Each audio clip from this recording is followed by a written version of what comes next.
Hi guys, what is up? Money in the Bank has just wrapped up. The post show is ongoing. It's about 2 a.m. here in Ghana, West Africa. Hi, my name is Andy. I'm a wrestling fan, and we're about to talk about Money in the Bank 2024. Now, starting off with the men's Money in the Bank ladder match, you had 6 guys, and let me grab my notepad real quick. So you had Andrade versus Chad Gable versus Jey Uso versus Drew McIntyre versus Carmelo Hayes versus LA Knight. And I have to say, I am so glad that they didn't get shortened entrances this year. I'm glad everybody got a moment to soak in the crowd, as was in this match. And this match was all full of craziness. We had the Yeah versus Yeet spots. We had Andrade power bombing Carmelo Hayes into a ladder after, I want to say, Drew McIntyre pushed him. I don't remember who it was. It must have been Drew McIntyre. My memory's a bit fuzzy. I'm trying to remember the stuff from memory. But that was crazy. But in the end, the thing that I was hoping wouldn't happen happened. Drew McIntyre won Money in the Bank, and so that somewhat set in motion the events which would occur later in the night, but we'll talk about it eventually. Then we got to the Intercontinental Championship match between Sami Zayn and Braun Breaker, and Braun Breaker has new music, and I want to say it sounds very much like music made by Motionless in White. They are the same band that made music for Rhea Ripley. It sounds pretty good. It's caught on me quite quickly. I like it, but nonetheless, he was going up against Sami, and I kind of see why people are calling him Sammy Hogan, because this match really had Braun Breaker dominating Sami Zayn. Now, that's not to say that the Sammy Hogan title is warranted at all. It's not. Sami did what he needed to do, putting Braun Breaker over in this match, and that's exactly what he did. He got a few licks of offense in there, here and there, but it just wasn't enough. Braun, for the most part, dominated him, only for Sami Zayn to find pockets of space and eventually hit him with a haluva kick for the 1-2-3. Braun Breaker is going to be a bona fide star in WWE, and we've started to see the first signs of that. I cannot wait to see what else they do with him. And then we had the hostess from Money in the Bank, Trish Stratus, introducing a returning John Cena. And guys, this caught me off guard. John Cena announced his retirement from WWE, at least announcing that he is retiring in 2025, citing that the Royal Rumble in 2025, the Elimination Chamber in 2025, and ultimately WrestleMania 41 in Las Vegas next year will be his last. And this bummed me out. This bummed me out very quickly. John Cena has given so much to the business. 23 years will be when his career finally ends. Thank you, John Cena, for everything you've done for this business. You are the reason why a lot of people in Ghana got into wrestling. You've influenced the culture for what it means to be a wrestling fan.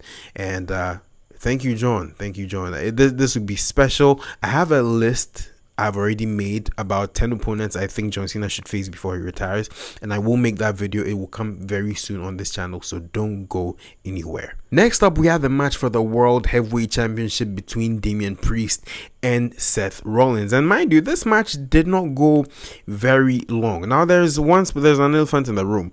There was a spot where I believe Seth hit a Falcon Arrow after first the superplex into the first suplex, and then Priest reversed the initial Falcon Arrow, was going to go for a broken arrow. Seth reversed that, eventually hit the Falcon Arrow, and Priest was supposed to kick out, but Priest did not kick out, and it was like, whoa, wait, did Priest get his shoulder up? And then within seconds of that happening, Drew McIntyre's music hit.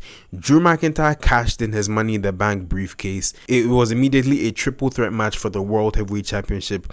Drew looked like he was about to win, and then CM Punk struck. CM Punk attacked Drew McIntyre, effectively costing him the match. There was one spot where CM Punk lays eyes on the World Heavyweight Championship, goes on the apron and hits Drew McIntyre with the title, and then holds it as he sits on the announce table as Priest delivers a South of Heaven chokeslam to Drew McIntyre and pins him as Seth is on the outside. So yes, Damian Priest retained the World Heavyweight Championship. Now, Seth was admittedly very upset by this, because inadvertently CM Punk had cost him the match, even though he didn't touch him, but his actions and his retaliation onto Drew McIntyre pretty much has ensured that Rollins will never get another shot at the World Heavyweight Championship as long as Priest is World Heavyweight Champion. But we don't know how long that will last, because at SummerSlam, it's now going to be Damian Priest taking on the ring general,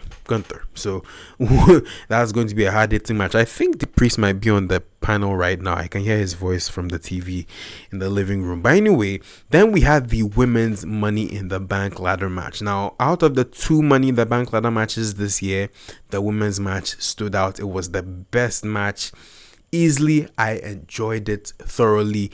Every one of those 6 women deserves a standing ovation. Everybody put their bodies on the line. They tore the house down. It was Tiffany Stratton versus Lyra Valkyria versus Zoe Stark versus Naomi versus Chelsea Green versus Io Sky.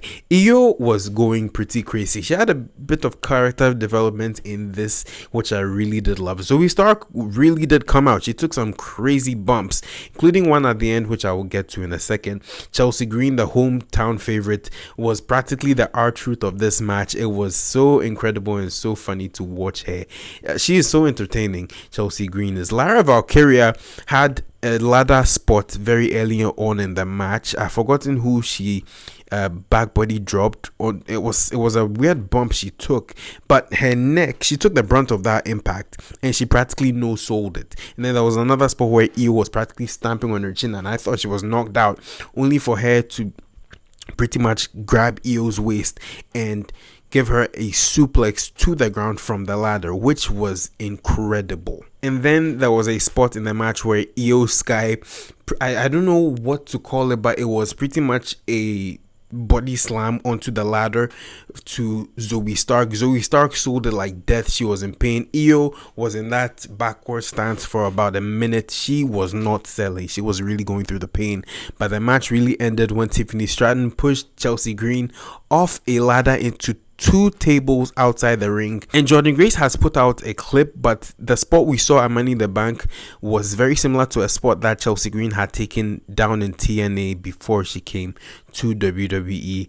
Very similar spot, 2 tables, same thing. So she was great, but ultimately Tiffany Stratton grabbed the briefcase and is now Miss Money in the Bank. One of the 2 matches that I did get wrong, and I'm glad, because Tiffany, that briefcase suits her. She also had a backstage interaction with Trish, and yeah, it's pretty interesting. Pretty interesting. Tiffany, I'm waiting to see what she does, because this feud with Nia Jax and everybody else. Oh, and I have to shout out Naomi. Naomi was great in this match, and that unprettier she took from Chelsea Green, brutal. But like I said, all 6 women deserve some praise for what they were able to do. And then we had the 6-man tag team match: Kevin Owens, Cody Rhodes, and Randy Orton taking on the Bloodline, Solo Sikoa, Tama Tonga, and Jacob Fatu, with Tongaloa sort of being like the wise man for this group. And it's quite interesting how it's all shaped up, but it's pretty good. This Bloodline, man, I don't even know where to start with this, but this match somewhat reminded me of the tag team match from Backlash 2022 with the Usos and Roman Reigns taking on Randy Orton, Drew McIntyre, and I don't remember who the other person was, but that match was a solid match. It was great, and they pulled from those elements as well as elements from their Backlash France match. It was great. Solo Sikoa had practically turned his inner Roman Reigns on, if you know what I mean. Those antics of smarky everybody, that kind of thing. Jacob Fatu was a standout. I didn't think this should have been his first match, but it made perfect sense. He blended in so well, fit into the chaos. Kevin Owens was very emotional. Obviously, his mom is in hospital, and prayers up for Mama KO. Fight, Mama KO, fight. We are all with you. But this match was incredible. You need to go watch it. But ultimately, what I said should happen happened. Cody Rhodes got pinned by Solo Sikoa after some crazy spot involving the ref. The ref took like 2 simultaneous spots. First, he got squashed in the turnbuckles, and then pretty much got bumped by Jacob Fatu into the steel steps, which was insane to look at. But It ended the way I thought it should have ended, which was Solo Sikoa pinning Cody Rhodes. So they're definitely setting up that match at SummerSlam for the undisputed WWE title, which should lead to Roman Reigns' return. Of course, Roman Reigns, I know, is had the burial of his father Sika. I guess it's yesterday because it's Sunday over here, but yeah, yesterday in Florida, I want to believe.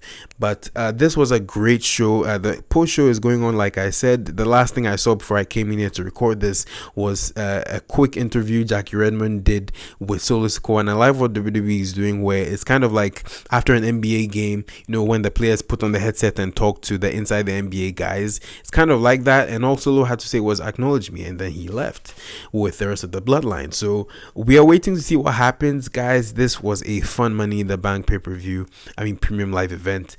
I don't agree with Drew McIntyre losing the Money in the Bank contract that quickly, but I think that's also an indication that there are much bigger plans for both world titles that don't involve the Money in the Bank briefcase. If anything, the briefcase would screw everything up. It's really just a plot device, you know, but it would screw everything up. By the way, I was really excited to watch this event. I hope you guys were too. Leave your thoughts and comments down in the comment section below, and let's have a discourse about it. I will have that John Cena video much later in the day, but thank you so much, guys. I'll catch you in another video. My name is Andy, and I'm signing out.